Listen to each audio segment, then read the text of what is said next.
I want to thank everybody for sending in a purple wearing shirt or glasses or whatever you had on picture. That's really great that you guys were able to participate in Spirit Week and spread the awareness of what's going on within the GLBTQ community. I hope that I got everybody's picture included, and if I didn't, I think Michelle will pick them up tomorrow, but I'm pretty sure I did. And if I didn't and you want to send it in for tomorrow's video, just tweet at us and say for Thursday's video. Michelle will grab it from you guys. I want to thank you all for the questions that you submitted on our Facebook page. We got a lot of questions, so I just grabbed a couple. And you know me, like I really don't do serious, so these are kind of funny. Question is, what kind of music do you like? Liz sent this in. If you know, I like 80s. I like some 70s music too.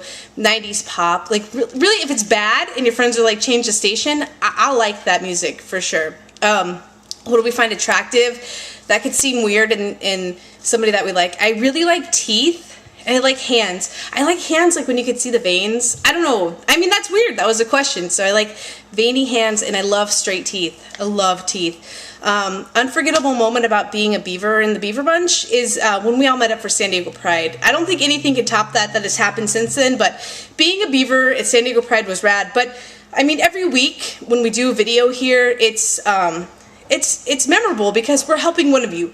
Every time you watch one of our videos, you're like, that helped me, and you thank us. So the most memorable thing is San Diego, but every week something memorable happens. You guys will email us and thank us, so definitely just being a beaver is memorable, I think. I'll never forget it, and hopefully you guys will never forget us, because, you know, it's like a trade-off.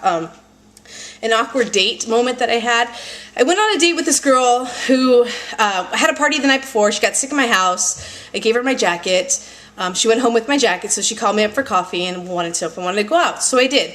The date was going nowhere fast, so the conversation stalled, and she goes, "So, do you like nuts?" And I'm like, "Nuts? What do you mean nuts?" She's like, "Walnuts, almonds, what kind of nuts do you like?" And I was like, is she for real? Like, really right now? What kind of nuts do I like? So after that, I kind of like let the day go, and then she tried to kiss me at the end. The girl that asked me if I like nuts tried to kiss me. No, that was an awkward date situation. Let's see, bucket list. What do I have on my bucket list? I had something on my bucket list that I actually completed last weekend, which was to take a motorcycle class and get a permit to get my license. So I took my motorcycle class. I passed, barely passed, so I'll be a dangerous motorcycle driver, but I will be getting my motorcycle license. So that is something that was on my bucket list, and definitely something that I wanted to do. And I kind of want to re-enlist in the Army, and maybe I'll touch on that in a different video, but don't ask me why, because I'm crazy. But those are on my bucket list. Maybe to finish my sleeve of tattoos on my arm. That's my bucket list so far. Let's see. My favorite soup is tomato basil soup from the Nordstrom Cafe. That stuff is so good. Also, the tomato bisque soup from Fresh and Easy is to die for. I love that stuff. Most embarrassing moment in high school was our championship game, like in soccer, and I played the goalie, of course. I was a big badass goalie, and this girl's coming down, she's gonna kick the ball, and I go to stop the ball. The ball comes between my hands, hits me on the forehead, knocks me out cold, and the ball bounces off my forehead and over the goal, so she didn't score. And everybody's laughing, because I mean, how ridiculous. Like, I was a pretty good goalie. I mean, not to toot my own horn or anything, but I was always winning all these like awards and shit for being so fucking rad, and then the ball slips through my hands, off my forehead, and over the goalpost. So they got a corner kick, and I was out cold. So yeah, that was pretty embarrassing in high school. What are my parents' reaction to me being gay? I've told my coming out story a few times on the Beaver Bunch. My mom didn't care. My real dad lives in Missouri. I have not talked to him in years about being gay, or he doesn't even know I'm gay. I've never called him and been like, "Dad, I'm out." I don't have any contact with my father. I don't even think he knows where I live. So no, I have not told my dad. I thought about emailing him because I know where he works, but it's really pointless at this point.